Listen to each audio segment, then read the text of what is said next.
জিভে জল আনা ভিন্ন স্বাদের রসগোল্লার চা। খাঁটি গরুর দুধ, দুধের স্বর ও ছানার রসগোল্লা দিয়ে বানানো হয় ব্যতিক্রমী এই চা। এতে দেওয়া হয় না বাড়তি কোনো চিনি। ভিন্ন স্বাদের রসগোল্লার চা বানিয়ে রীতিমতো সাড়া ফেলেছেন চুয়াডাঙ্গার তরিকুল ইসলাম নামে এক যুবক। প্রতিদিন বিক্রি হয় ২০০ কাপ চা। প্রতি কাপ রসগোল্লার চায়ের দাম রাখেন ৩০ টাকা। এতে প্রতিদিন আয় হয় প্রায় ৪,০০০ টাকা, যা এক মাসে দাঁড়ায় লক্ষাধিকে। এই টাকায় চলে তরিকুলের সংসার। রং চা, দুধ চা, আদা চা, লেবু চা কিংবা মশলা চা সহ হরেক রকমের চায়ের স্বাদ নিয়েছেন অনেকেই। একটু ভিন্নতা আনতেই এই ব্যতিক্রমী উদ্যোগ।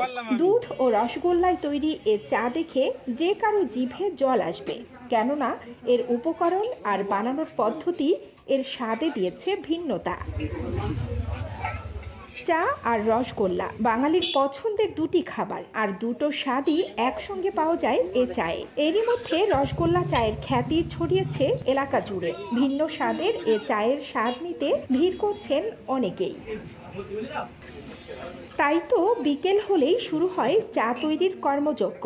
একটি পাত্রে খাঁটি গরুর দুধ জাল দেওয়া হয় ঘন ও হলুদ বর্ণ ধারণ করা পর্যন্ত।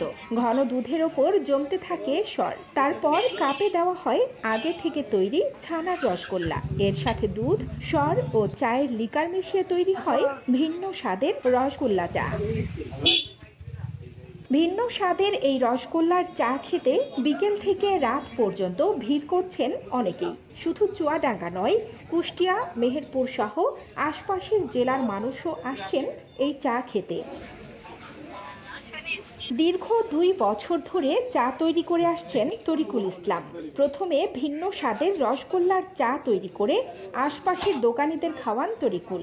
পরে সেই চা আকৃষ্ট করে ক্রেতাদের। প্রথম দিকে ছোট্ট পরিসরে শুরু করলেও সময়ের ব্যবধানে বেড়েছে তার কাজের পরিধি। সামাজিক যোগাযোগ মাধ্যমে ছড়িয়েছে এ চায়ের খ্যাতি, আর তা দেখে চায়ের স্বাদ নিতে বন্ধু বান্ধব ও পরিবার পরিজন নিয়ে আসছেন অন্যরা। বিশ্বের এমন কোনো দেশ নেই যেখানকার মানুষ চা পছন্দ করেন না। তবে স্বাদের ভিন্নতার কারণে ক্রেতাদের মুখে নিজের তৈরি চায়ের সুনাম শুনে প্রশান্তি পান তরিকুল ইসলাম। কানিজ ফাতেমা নিপা, খবর সংযোগ।